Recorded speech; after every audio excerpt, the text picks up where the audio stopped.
In 1940, a team of American explorers embarked on one of the most ambitious and daring missions of the 20th century. Their goal? To explore the most remote, hostile, and unforgiving place on Earth, the South Pole. A place so remote and inhospitable, many earlier attempts to explore it had either failed or ended in tragedy. But unlike earlier attempts, the Americans will explore Antarctica with the ultimate exploration machine. A 37-ton mobile fortress, capable of carrying a small team of explorers through thousands of kilometers of the icy wilderness, while they live, work, and sleep in isolation for an entire year. This is the story of the Antarctic Snow Cruiser, the ultimate exploration machine, and it'll end up as one of history's greatest engineering legends.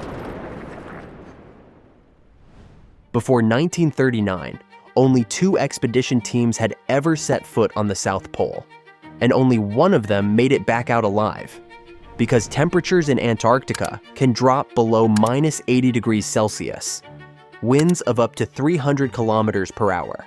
And with over 14 million square kilometers of ice fields, mountains, and frozen deserts, it's one of the most inhospitable places on Earth. But beneath this frozen wasteland were believed to be enormous riches, vast reserves of oil, coal, and other minerals. By the late 1930s, major world powers, including the UK, Australia, and Norway, had already staked their claims on large portions of the continent. However, the United States had yet to make its move. In 1939, President Roosevelt decided it was time for the US to make its move. He launched the United States Antarctic Service Expedition in a large-scale mission to establish new bases and explore unknown parts of the continent. In the fall of that year, 2 ships carrying 125 men would set sail for Antarctica in the largest American expedition to date. But what truly captured the world's attention wasn't the bases, or even the mission. It was the Antarctic Snow Cruiser. Nothing like it had ever been built before. It was the size of a small building and would even carry its own aircraft, along with 5 explorers would live and work aboard it for an entire year.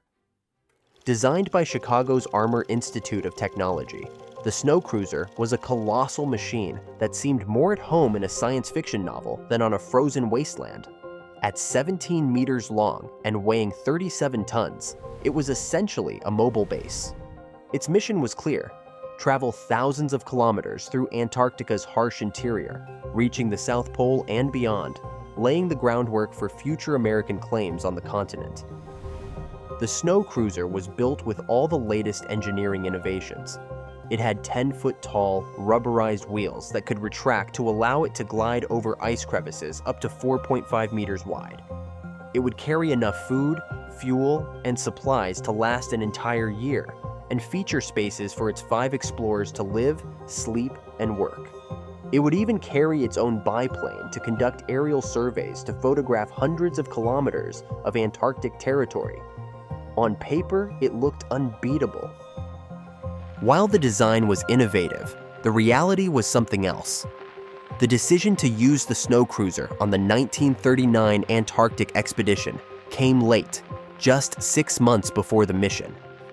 Engineers worked around the clock, completing the cruiser in just 11 weeks, and it rolled out of the assembly plant on October 24, 1939. There was no time to test it in Antarctica or even on snow. Instead, they decided to drive the cruiser 1,600 kilometers from Chicago to Boston, a trip that would serve as a shakedown test. That's when the problem started. Just a few days into the journey, heavy rain stopped the cruiser in its tracks. The machine, built to conquer ice, struggled with mud and water. It even slid off the road and into a ditch, taking crews 3 days to get it unstuck. Worse yet, the Snow Cruiser was painfully slow. Despite a theoretical top speed of 48 kilometers per hour, it barely managed a fraction of that. Its 4 electric motors produced only 75 horsepower each. That meant this 37-ton beast had just 8 horsepower per ton to move it forward. As a result, it constantly caused traffic jams, backing up thousands of cars in cities along the way. When it finally arrived in Boston, 3 weeks late, the snow cruiser had already proven it wasn't quite the unstoppable machine it was meant to be. On January 12, 1940, the Antarctic Snow Cruiser saw snow for the first time, and from the moment it touched the icy surface, it was clear something was wrong. The cruiser's tires, designed to be smooth and indestructible, spun helplessly in the snow. The decision to use these tires, designed for swamp buggies, proved to be a fatal flaw. Desperate to gain traction, the crew tried attaching chains to the tires and even doubling up the front wheels. Nothing worked. Incredibly, the cruiser moved more effectively in reverse, and for a time, the crew drove the 37-ton vehicle backward. In this manner, they managed to cover 148 kilometers, far short of their ambitious goal. The snow cruiser's journey to the South Pole was over before it even began. It was eventually parked and repurposed as a stationary lab for the remainder of the expedition. With the looming outbreak of World War II, the expedition was cut short. The snow cruiser was abandoned in Antarctica, left to be swallowed by the ice. For years, it remained buried under meters of snow until it was rediscovered in 1958 during another expedition. But after that, no one knows its fate. Some believe the cruiser is still out there, frozen beneath the Antarctic ice. Others think it may have broken off on an ice floe and sunk into the ocean. In the end, the Antarctic Snow Cruiser became a symbol of overconfidence, an engineering marvel that was rushed into service, untested, and ultimately defeated by the very environment it was built to conquer.